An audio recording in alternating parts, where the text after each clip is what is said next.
Hello everyone. स्वागत है आप सभी का आईआरसी केमिस्ट्री पे।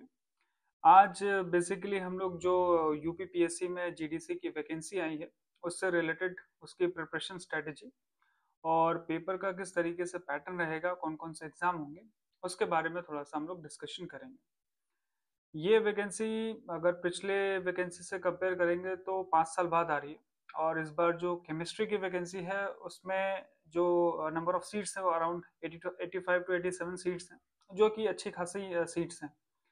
अगर जनरल की कंपेयर करें तो अप्रोक्स 45 से 50 सीट्स जो हैं जनरल की हैं। तो ये एक अच्छा मौका है इस एग्ज़ाम को देने का। और इस एग्ज़ाम में बेसिकली जो पिछला पैटर्न था उसमें क्या होता था, सिर्फ एक पेपर होता था जिसमें 120 क्वेश्चंस होते थे। 90 क्वेश्चंस आपके सब्जेक्ट स्पेसिफिक होते थे, 30 क्वेश्चन जीएस के। अभी भी क्या है कि वही पेपर हो रहा है, बट इसमें क्या है कि मेंस का एक पेपर और ऐड कर दिया है, जिसमें कि अब आपको जो पैटर्न पेपर का पैटर्न है वो एक तो प्रीलिम्स होगा, दूसरा मेंस होगा और तीसरा जो है आपका इंटरव्यू होगा। तो जो प्रीलिम्स है, प्रीलिम्स में बेसिकली 120 क्वेश्चंस होंगे। टोटल कितने क्वेश्चंस होंगे? 120 प्रीलिम्स में। एक सेकेंड। जो प्रीलिम्स है इसमें टोटल आपके 120 क्वेश्चंस होंगे और इस 120 क्वेश्चंस में 90 क्वेश्चंस आपके सब्जेक्ट स्पेसिफिक होंगे और 30 क्वेश्चंस आपके होंगे जीएस के। 30 क्वेश्चंस आपके होंगे जीएस के, जो कि एक अच्छा एक तरीके से वैल्यू एडिशन रखता है प्रीलिम्स के पेपर में, अगर आपको उसको क्वालिफाई करना है। हमें ये भी जानना होगा कि इसमें क्या क्या पढ़ना है, क्या क्या नहीं पढ़ना, क्या इसके सोर्सेज हैं जहाँ से हमें जीएस को कवर करना है, तो वो भी मैं आपको इस वीडियो में बताऊंगा। अब जो 90 क्वेश्चंस हैं आपके, ये होंगे सब्जेक्ट स्पेसिफिक। जैसे कि हम केमिस्ट्री की बात कर रहे हैं तो केमिस्ट्री के क्वेश्चंस होंगे। अब ये जो 90 क्वेश्चंस केमिस्ट्री के हैं, इसको आपको कैसे प्रिपेयर करना है। एक और बात बता दूं, ये जो प्रीलिम्स का पेपर है this is completely qualifying in nature. Qualifying का मतलब है कि ये जस्ट एक तरीके से स्क्रीनिंग प्रोसेस है। इसके मार्क्स आपके मेरिट में नहीं ऐड होंगे, जस्ट फॉर क्वालिफिकेशन। एक तरीके से स्क्रीनिंग है जहाँ पे एक तरीके से बहुत सारे बच्चों को यहाँ पे फिल्टर कर दिया जाएगा। तो ये जस्ट एक क्वालिफिकेशन है, इसके मार्क्स मेंस में बेसिकली मेरिट में ऐड नहीं होगा। तो ये आप ध्यान रखना, इसमें कंफ्यूजन होता है कि ऐड होगा कि नहीं होगा। तो जो केमिस्ट्री के 90 क्वेश्चंस होंगे और उसमें जो सिलेबस है आपका, 3 भागों में बांटा गया है।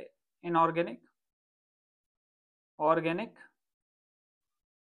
और फिजिकल।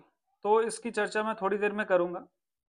पहले मैं जीएस के बारे में डिस्कस कर लेता हूँ, क्योंकि जो प्रीलिम्स और मेंस का सिलेबस है दैट इज कम्प्लीटली सेम। तो उसमें जो स्ट्रेटेजी फॉलो करनी है वो मैं थोड़ी देर में बताऊंगा। जीएस को हम थोड़ा सा देख लेते हैं, जीएस इज इम्पॉर्टेंट। तो अगर मैं जीएस को कवर करूं तो सबसे पहले जो हम इसमें देखेंगे वो है करंट इवेंट्स। जो जनरल स्टडीज का जो कोर पार्ट होता है ना, वो एक करंट इवेंट्स है। अगर हम यूपीएससी से रिलेटेड जितने एग्जाम्स की बात करें तो उसके जितने भी पॉलिटी, ज्योग्राफी, इकोनॉमिक्स के सवाल होते हैं ना, करंट मोटिवेटेड होते हैं या वहां से इंस्पायर्ड होते हैं। बट यूपीपीएससी में ऐसा नहीं है। ऐसा जरूरी नहीं है कि जो चीज न्यूज में है तो आप एक्सपेक्ट करो कि ज्योग्राफी और इकोनॉमिक्स और पॉलिटी से भी सवाल वहीं पे हैं। ऐसा जरूरी नहीं है। तो करंट इवेंट्स में बोलूंगा कि उत्तर प्रदेश स्पेसिफिक थोड़ा ज्यादा पढ़िएगा। कि उत्तर प्रदेश में जैसे कोई एक्सप्रेसवे स्टार्ट हो गया, कोई नेशनल हाईवे स्टार्ट हो गया, कोई यूनेस्को की साइट डेवलप हो गई, या कोई नया डिस्ट्रिक्ट इन्होंने जो है ऐड किया है।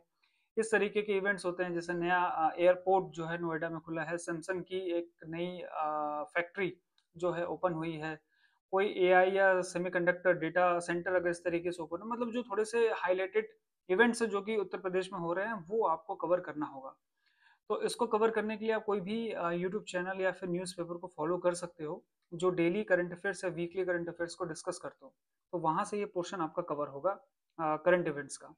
और एक घटनासार करके एक मैगजीन भी आती है, मंथली मैगजीन आती है, उसको भी आप फॉलो कर सकते हो। तो वहां से आपका करंट इवेंट्स जो है कवर हो जाएगा। दूसरा है आपका हिस्ट्री। तो हिस्ट्री में बेसिकली आपका एंशंट हो गया, मिडाइवल हो गया, और इंडियन नेशनल या फिर मैं बोलूंगा कि जो मॉडर्न हिस्ट्री है वो वाला पार्ट हो गया। तो अगर आप यूपीपीएससी को देखोगे, अगर वेटेज देके 30 क्वेश्चन है तो पूरा हिस्ट्री पढ़ने का समय है नहीं। तो मान लेते हैं कि जो आपका एंशंट हिस्ट्री है वहां से अगर एक दो सवाल आते हैं और अगर आपके पास समय है तो पढ़ लो, अदरवाइज अगर समय नहीं है तो छोड़ भी सकते हो आप। और मिडाइवल तो पढ़ के मत जाओ क्योंकि बहुत सारा पोर्शन है और क्वेश्चन एक दो आएगा, एक दो क्वेश्चन के लिए इतनी एनर्जी वेस्ट करना दिस इज नॉट रिकमेंडेड। तो हिस्ट्री के लिए मैं बोलूंगा कि अगर टाइम है तो आप एंशियंट पढ़ लो, अदरवाइज आप Indian national movement, this is very important, Indian national movement ये आप जरूर पढ़ना। इंडियन नेशनल मूवमेंट आपका बेसिकली 1857 से, सॉरी 1853, हाँ सॉरी 1857 से लेके 1947 तक का ये वाला जो पीरियड है ये आप अच्छे से कवर कर लो। ये मैं इसलिए बोल रहा हूँ क्योंकि यहाँ से मेजर क्वेश्चंस बनते हैं। जो जितने भी जैसे 1857 की जो क्रांति हुई थी उसमें जो वुमेन से रिलेटेड जितने भी वो इनिशिएटिव्स थे उनको आपको पढ़ना है। और जैसे लखनऊ में किसने लीड किया, साउथ इंडिया में किसने लीड किया, मराठा में किसने लीड किया, ये जो इम्पोर्टेंट पर्सनालिटीज हैं जिन्होंने इम्पोर्टेंट रोल प्ले किया 1857 रिवॉल्ट में, वो आपको पता होना चाहिए। पीजेंट्स के रिवॉल्ट जिसको बोला जाता है, भील के हो गए, मतलब जो ट्राइबल मूवमेंट्स भी एक तरीके से बोला जाता है, काफी न्यूज में रहते हैं। तो उनसे रिलेटेड जो भी इवेंट्स हुए थे या जो भी इनिशिएटिव लिया गया 1857 रिवॉल्ट्स में, वो आपको पता होने चाहिए। कांग्रेस के जितने भी सेशंस हुए थे वो आपको पता होने चाहिए। जितने भी लॉर्ड्स हो गए, गवर्नर हो गए, गवर्नर जनरल्स हो गए, वो आपको पता होने चाहिए। क्योंकि डायरेक्ट जो ट्रिवियल सवाल होते हैं ना, वन लाइनर, उस तरीके के ज्यादा क्वेश्चन यहाँ से पूछे जाते हैं। फिर उसके बाद जो डिफरेंट डिफरेंट सिस्टम्स लाए गए, डलहौजी सॉरी लैंडलॉर्ड वाला सिस्टम जो था, और तीन कटिया सिस्टम जो हम लोग पढ़ते हैं हिस्ट्री में, उस तरीके के जो सिस्टम्स लाए गए, क्या बोलते हैं, गवर्नर जनरल के टाइम पीरियड के हिसाब से लैंडलॉर्ड जागीरदारी सिस्टम, मतलब इस तरीके के जो गवर्नर जनरल स्पेसिफिक या लॉर्ड स्पेसिफिक इवेंट्स या इनिशिएटिव्स या रूल्स एंड रेगुलेशंस जो लाए गए, वो भी आपको अच्छे से पता होने चाहिए। पूछ लिया जाता है कि ये वाला जो रूल था या ये वाला जो लॉ था, ये किस गवर्नर जनरल के अंतराल में हुआ था। एजुकेशन से रिलेटेड जो भी इनिशिएटिव्स लिए गए ब्रिटिश इंडिया की तरफ से, वो भी आपको अच्छे से पता होना चाहिए। अब उसके बाद जो जब गांधी जी का आगमन होता है 1915 से, तो वो बहुत इंपॉर्टेंट पार्ट है कि गांधी जी के आने के बाद जितने भी सीरीज ऑफ इवेंट्स हुए हैं वो आपको बहुत अच्छे तरीके से आने चाहिए। लखनऊ पैक्ट होता है, गांधी इरविन पैक्ट होता है, नॉन कॉर्पोरेशन मूवमेंट चलाए जाते हैं, सिविल डिसोबीडियंस मूवमेंट चलाए जाते हैं।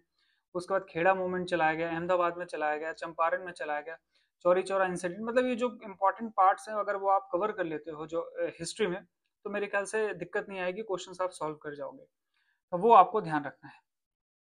फिर हम आ जाते हैं पॉलिटी पे। पॉलिटी में मतलब साइंस पॉइंट ऑफ व्यू से बोलूँ, हमारे पास इतना समय नहीं रहता, तो पॉलिटी में आप जो है जितने भी शेड्यूल्स हैं वो अच्छे तरीके से आपको पता होने चाहिए। 12 के 12 टोटल 12 होते हैं, और अभी हाल फिलहाल में बहुत ही ज़्यादा न्यूज़ में है, तो आपको शेड्यूल्स बहुत अच्छे से आना चाहिए। फिर उसके बाद फंडामेंटल राइट्स हो गए, ये आपको बहुत अच्छे से आना चाहिए, हमेशा न्यूज़ में रहते हैं। फिर उसके बाद डीपीएसपी हो गए, ये आपको अच्छे से आना चाहिए। डीपीएसपी के बाद प्रेसिडेंट बहुत ज़्यादा न्यूज़ में रहते हैं, प्रेसिडेंट हो गए, गवर्नर हो गए, ये बहुत ज़्यादा न्यूज़ में थे। गवर्नर के बाद जुडिशरी भी बहुत ज़्यादा न्यूज़ में रहती है, तो ये भी आपको पता होना चाहिए। फिर उसके बाद पंचायती राज, मतलब प्रीवियस ईयर सवाल देखोगे तो पंचायत से बहुत बार सवाल पूछे गए हैं, कौन सा आर्टिकल में आता है, कौन से पार्ट में आता है, या इससे रिलेटेड कोई अमेंडमेंट्स हुए हैं, या इससे रिलेटेड कुछ नया न्यूज़ में आया है। तो पंचायती सिस्टम इस बहुत ज़्यादा न्यूज़ में रहता है, और इससे रिलेटेड सवाल बनते हैं, तो ये आप अच्छे से कवर करके जाना। फिर सेंटर स्टेट रिलेशंस हैं, वो अगर आपको समय मिलता है तो पढ़ के जाना। फिर ये टॉपिक तो हमेशा ही पढ़ के जाना, इमरजेंसी हो गया। फिर पार्लियामेंट्री सिस्टम हो गए, वो पढ़ के जाना। फिर कुछ कुछ बॉडीज हैं, एग्जीक्यूटिव बॉडीज हैं और स्टेटूटरी बॉडीज हैं, वो आपको अच्छे से पढ़ के जाना। जैसे इलेक्शन कमीशन ऑफ इंडिया बहुत ज़्यादा न्यूज़ में था, तो इलेक्शन कमीशन इंडिया में चीफ इलेक्शन कमिश्नर होता है, उसको कैसे आयुक्त किया जाता है, उसे कैसे चूज किया जाता है, सुप्रीम कोर्ट का जज कैसे चूज किया जाता है, और जैसे भी हाई कोर्ट के, दिल्ली हाई कोर्ट के जज एक ब्राइबरी केस में जो है इन्वॉल्व थे, तो वहाँ पे इम्पीचमेंट काफ़ी न्यूज़ में आया था, तो इम्पीचमेंट का क्या प्रोसेस होता है, वो सब आपको पता होना चाहिए। बहुत डीप नहीं, बट फंडामेंटल आपको पता होना चाहिए, तो आप अच्छे से कवर कर जाओगे पॉलिटी को। अब हम आते हैं जियोग्राफी पे। अगर आप जियोग्राफी की बात करोगे तो इसमें फिजिकल जियोग्राफी आप अच्छे से पढ़ के जाओ, क्योंकि वहाँ से बहुत सारे सवाल बनते हैं। और जियोग्राफी में थोड़ा सा उत्तर प्रदेश स्पेसिफिक भी पढ़ के जाना कि उसका भूगोल कितना है, कौन कौन से माउंटेन रेंजेस आते हैं, कौन कौन से नेशनल पार्क्स आते हैं, कौन कौन सा अगर कोई रामसर साइट आता है या यूनेस्को साइट आता है तो वो आपको पता होना चाहिए। तो उत्तर प्रदेश स्पेसिफिक थोड़ा सा ज़्यादा पढ़ के जाना। जैसे पॉलिटी भी पढ़ोगे तो थोड़ा उत्तर प्रदेश का जो विधानसभा का पूरा स्ट्रक्चर है वो आपको अच्छे से पता होना चाहिए। अगर आप हिस्ट्री पढ़ते हो तो हिस्ट्री में उत्तर प्रदेश के जो भी पर्सनालिटीज आएंगी उनको जरा अच्छे से पढ़ के जाना, ठीक है। तो उस तरीके से मोटिवेटेड रहते हैं। तो आप फिजिकल ज्योग्राफी पढ़ना थोड़ा अच्छे से, फिजिकल ज्योग्राफी से ज्यादा सवाल पूछते हैं। फिर उसके बाद इंडियन ज्योग्राफी पढ़ना आप। इंडियन ज्योग्राफी में पूरा का पूरा आपका पार्ट आ जाएगा, एग्रीकल्चर आ जाएगा, ड्रेनेज सिस्टम आ जाएगा, वो सारा का सारा पोर्शन आप अच्छे से कवर करके जाना, ठीक है। अब अगर जैसे मैंने ऊपर हिस्ट्री डिस्कस किया, पॉलिटी डिस्कस किया, ज्योग्राफी डिस्कस किया, तो इसके लिए अगर आपको बुक फॉलो करनी तो लूसेंट फॉलो कर सकते हो, टाइम बचाने के लिए बोल रहा हूँ। अगर आपको अच्छे से पढ़ना है तो इंडिविजुअल एनसीईआरटी से उसको फॉलो कर सकते हो, और यूट्यूब पे बहुत सारे चैनल्स हैं जो इनको अच्छे से कवर करते हैं, उनको भी आप फॉलो कर सकते हो। बट अगर टाइम कम है तो लूसेंट को फॉलो करो, घटना चक्र को फॉलो करो, या घटना सार को फॉलो करो। और उसके बाद प्रीवियस ईयर के क्वेश्चन जो है ना, जैसे एआरओ के हो गए और रिलेटेड एग्जाम जो कि उत्तर प्रदेश में होते हैं, उनके जीएस से रिलेटेड जितने भी सवाल आते हैं वो आप कवर करके रखो। मेनली यूपीपीएससी के जो एग्जाम होते हैं ना, उसके 10 साल के प्रीवियस ईयर लगा लो, बहुत अच्छे तरीके से आपका पोर्शन कवर हो जाएगा। और आपको मतलब एक तरीके से आपके सामने पिक्चर क्लियर हो जाएगी कि किस तरीके के सवाल यूपीपीएससी जीएस में पूछता है। हिस्ट्री के अगर आप 10 साल के सवाल यूपीपीएससी के लगा लोगे, आप गारंटीड बता दोगे कि किस तरीके के सवाल पूछे जाते हैं, और मुझे किस पोर्शन को ज्यादा समय देना है, किसको ज्यादा एम्फेसाइज करना है, किसको ज्यादा टाइम देना है। तो वो बहुत अच्छा तरीका है पढ़ने का। इसी तरीके से इकोनॉमी की अगर मैं बात करूं, देखो इकोनॉमिक्स पढ़ना थोड़ा सा डिफिकल्ट लगता है, क्योंकि इसमें जो टर्मिनोलॉजीज हैं बहुत ही मतलब अलग अलग होती हैं, और ये थोड़ा सा टेक्निकल सब्जेक्ट है, तो समझने में थोड़ा सा दिक्कत आता है और इंटरेस्ट भी इसमें कम होता है। तो इसमें इकोनॉमिक्स में मैं यही बोलूंगा कि जो करंट अभी चल रहा है, जो न्यूज में है, जैसे अभी एसबीआई बोल रहा हूँ, आरबीआई क्या करता है, रेपो रेट्स जो पूरा का पूरा उनका जो इंटरेस्ट रेट का स्ट्रक्चर है, ठीक है ना, जिससे वो इन्फ्लेशन रेट को कंट्रोल करते हैं, वो आपको बहुत अच्छे तरीके से पता होने चाहिए कि रेपो रेट क्या होता है, एसएलआर, उस तरीके के जो रेशियोज होते हैं वो आपको अच्छे से पता होने चाहिए। फिर उसके बाद इकोनॉमिक्स में जो रिलेटेड स्कीम्स होती हैं वो आपको अच्छे से पता होने चाहिए। स्कीम्स का मतलब इकोनॉमिक्स में जैसे भी जीएसटी में इस तरीके के बदलाव आए, तो वो स्लैब्स आपको अच्छे से पता होने चाहिए कि कौन कौन से नए स्लैब्स आए, कौन कौन से डिलीट कर दिए गए। तो जीएसटी न्यूज में था, तो जीएसटी काउंसिल में कितने मेंबर्स होते हैं, कौन इनका चेयरमैन होता है, जीएसटी का गठन कैसे हुआ, तो ये बेसिक फंडामेंटल सवाल आपको पता होने चाहिए। तो ये इकोनॉमिक्स में मैं ये बोलूंगा कि आप बैंकिंग सिस्टम को भी कवर कर लेना, और आरबीआई के जो एलिमेंट्स हैं, जो भी रिसोर्सेज हैं जिसको वो यूज करता है in order to control the inflation rate of the country, वो आप अच्छे से पढ़ लेना।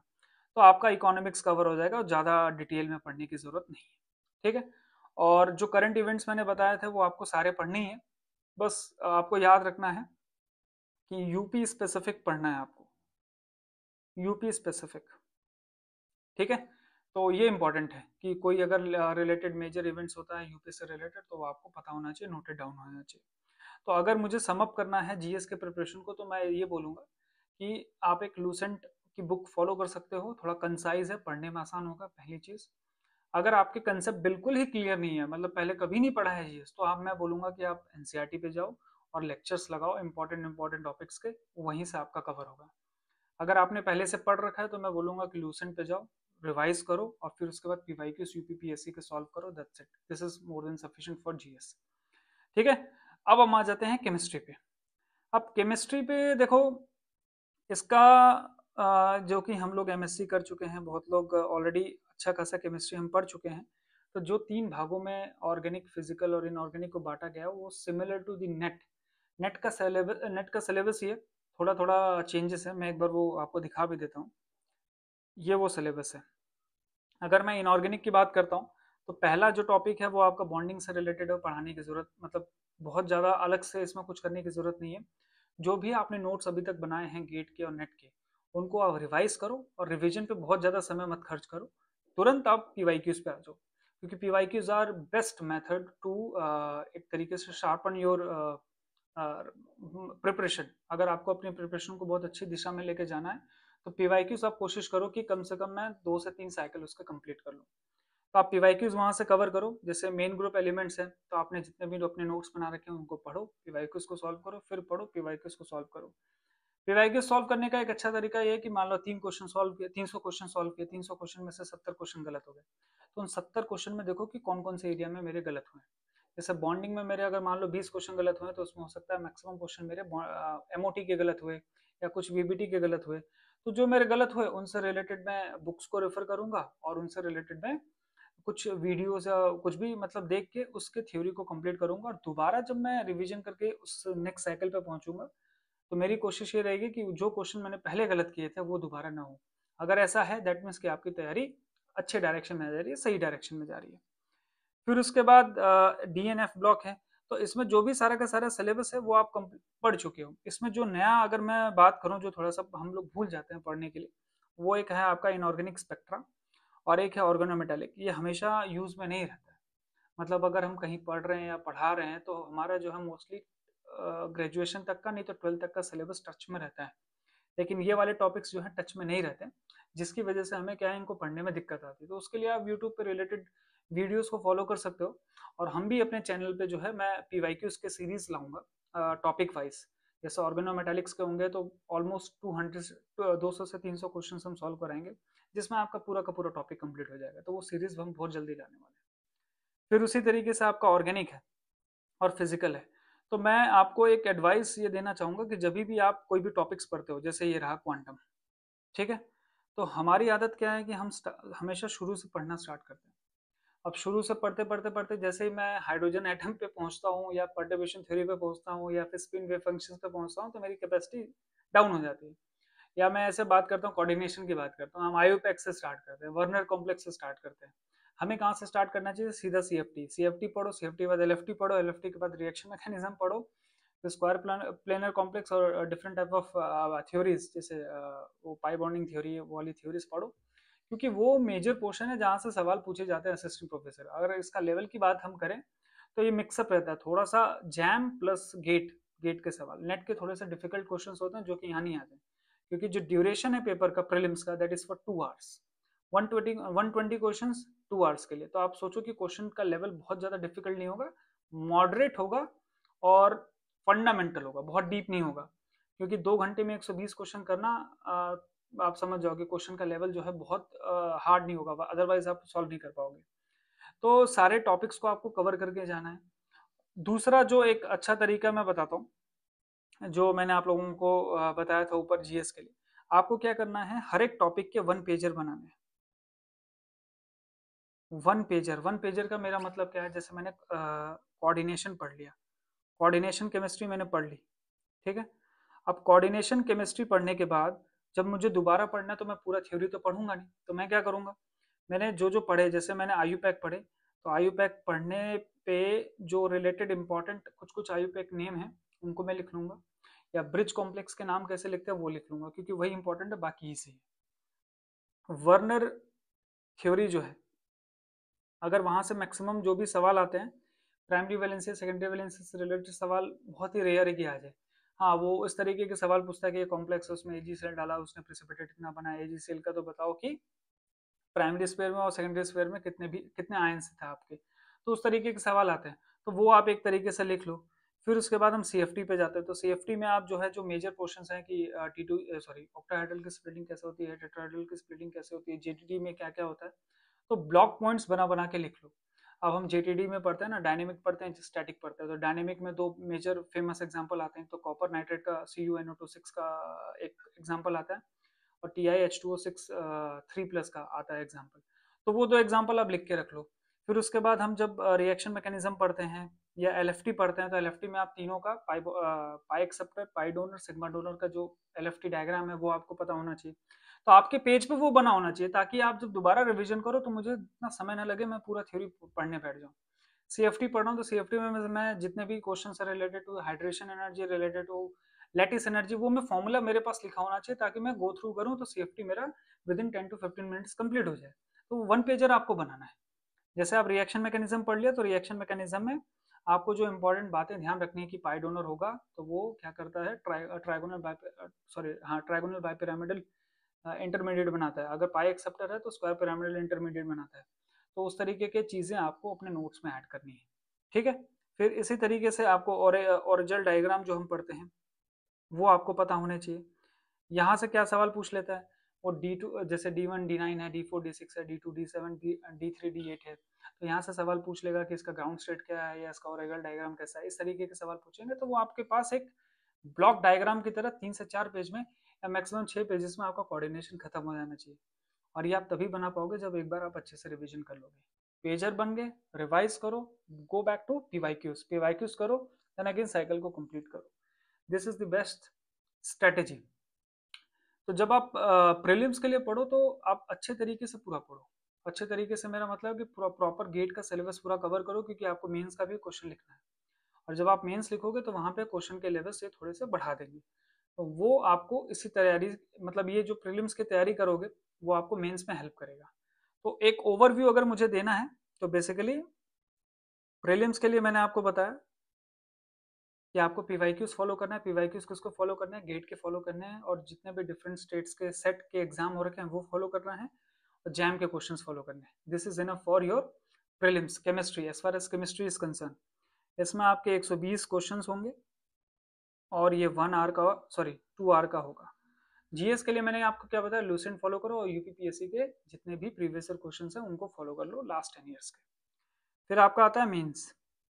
मेंस की अगर मैं बात करूं तो मेंस आपका 20 क्वेश्चन होंगे, उसमें 10 क्वेश्चन होंगे 10+10। ये जो 10 क्वेश्चन होंगे ये आपके 8 मार्क्स के हैं, और ये बाकी के जो 10 क्वेश्चन होंगे ये 12 मार्क्स के होंगे। जो 8 मार्क्स के क्वेश्चन होंगे वो 125 वर्ड्स में लिखना है, और जो 12 मार्क्स के होंगे वो आपको 200 वर्ड्स में लिखना है। ठीक है, और ये आपका 3 आवर्स का पेपर होगा। और यहाँ पे जो नेगेटिव मार्किंग होगी वो 1/3 होगी, 1/3 नेगेटिव मार्किंग। तो ये आपको ध्यान रखना है, नेगेटिव मार्किंग। ठीक है, और मेंस के बाद फिर आपका आता है इंटरव्यू।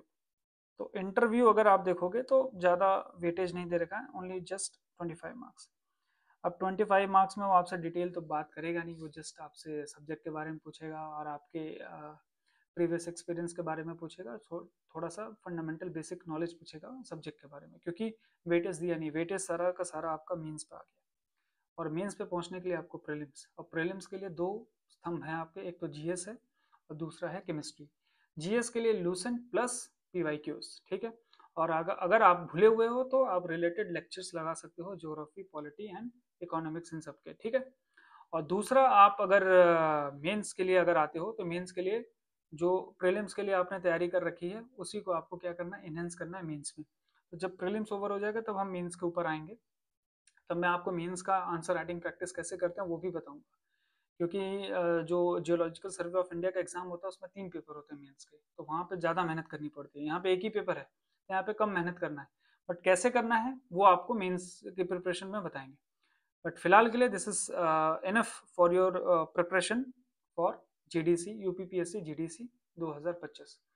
कोशिश यही करो एट द एंड कि ज़्यादा से ज़्यादा रिविजन कर पाओ और ज़्यादा से ज़्यादा पीवाईक्यूज कर पाओ। PYQs are the best source to clear any examination, क्योंकि ये स्टैटिक पोर्शन है, बदलेगा नहीं। This is technical subject. And as far as GS is concern, GS के लिए आपको लूसेंट फॉलो करो और यूपीपीएससी के पीवाईक्यूज। और करंट इवेंट्स के लिए कोई एक यूट्यूब चैनल पकड़ लो जहाँ पे आप वीकली बेसिस पे उसको विजिट करो और उससे रिलेटेड इवेंट्स जो उत्तर प्रदेश में हो रहे हैं उनको नोट डाउन करो और आगे बढ़ो और उसको रिवाइज करते रहो। तो आपका जीएस का प्रिपरेशन हो जाएगा।